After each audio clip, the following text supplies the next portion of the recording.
নমস্কার বন্ধুরা, আমার রান্নাঘরে আপনাদের স্বাগত। তো আমি আজও চলে এসেছি নতুন একটা রেসিপি নিয়ে। আজ আমি বানাবো আপনাদের জন্য দেশি মুরগির ঝোল। তো প্লিজ আমার পুরো ভিডিওটা আপনারা দেখবেন। আর কি কি উপকরণ নিয়েছি চলুন আপনাদেরকে একটু দেখিয়ে দিই। এখানে নিয়েছি 5 ফোড়ন, তার সাথে নিয়েছি তেজপাতা, গোটা লঙ্কা, আর নিয়েছি চিকেন কারি মশলা আর সানরাইজের গরম মশলা। তার সাথে নিয়েছি দুটো বড় পেঁয়াজ কুচিয়ে নিয়েছি আর টমেটো কুচি, আর তার সাথে নিয়েছি আদা রসুনের পেস্ট, আর তার সাথে দুটো পেঁয়াজের পেস্ট।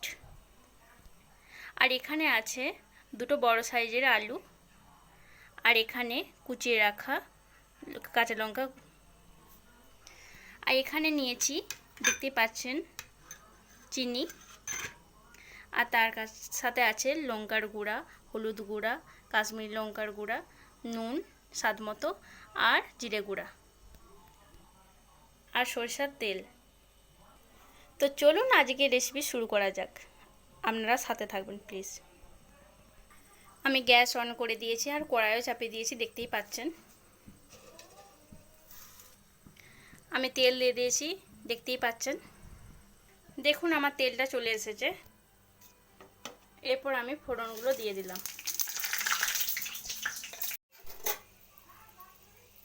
এটা একটু খড়া খড়া হয়ে এসেছে। এবার কুচিয়ে একটু ভালো করে নাড়িয়ে নেব।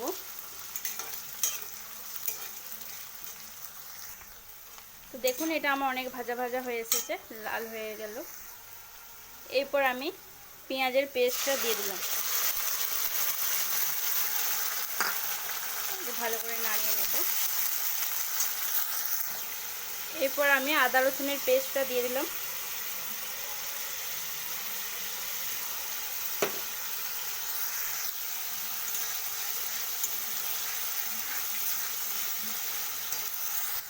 এরপর আমি একে একে গুঁড়াগুলো দিয়ে দেব।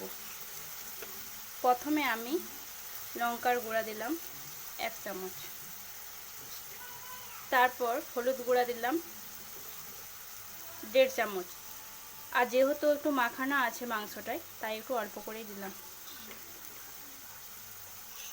কাশ্মীরি লঙ্কার গুঁড়া দিলাম 1 চামচ, আর জিরে গুঁড়া দিলাম 1 চামচ, আর চিনি দিলাম 1 চামচ।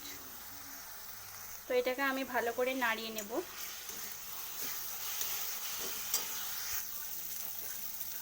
এরপর আমি আলুগুলো দিয়ে দিলাম। এরপর আমি মাংসটা দিয়ে দিলাম। আমি 1 কেজির মতো মাংস নিয়েছি। নুনটা যেহেতু মাখিয়ে রেখেছিলাম তাই একটু বুঝে শুনে নুনটা দিলাম। এরপর আমি টমেটোগুলো দিয়ে দিলাম। এটাকে আমি এরপর ভালো করে কষিয়ে নেব। আমি একটু কষিয়ে নিলাম। এরপর আমি কিছুক্ষণের জন্য ঢাকা দিয়ে দিলাম।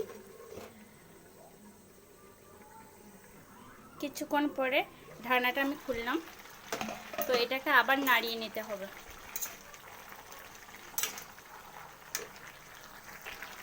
এরপর আমি কুচিয়ে রাখা কাঁচা লঙ্কাগুলো দিয়ে দিলাম। এরপর আমি আবার কিছুক্ষণের জন্য ঢেকে দিলাম।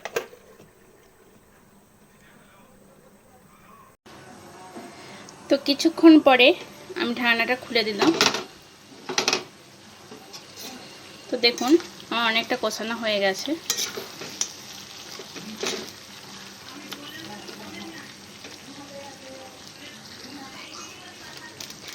এরপর আমি চিকেন কারি মশলাটা দিয়ে দিলাম অল্প। এরপর আমি জল অ্যাড করলাম।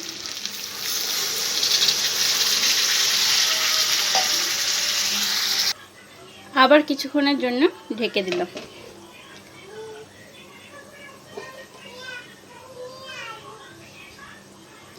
তো দেখুন ঝোলটা ফুটছে। তো এরপর আমি এটাকে একটু মিডিয়ামে রেখে কিছুক্ষণ, আর ঢাকা দেব না, কিছুক্ষণ মিডিয়ামে রাখবো গ্যাসটাকে। কিছুক্ষণ পর আমি ফিরে এলাম। তো দেখুন আমার মাংসটা হয়ে গেছে।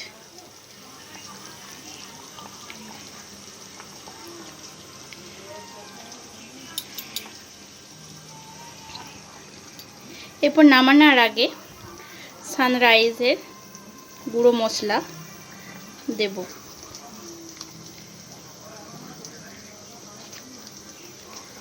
সানরাইজের গরম মশলা এটা ট্রাই করতে পারেন, এটা খুব টেস্ট।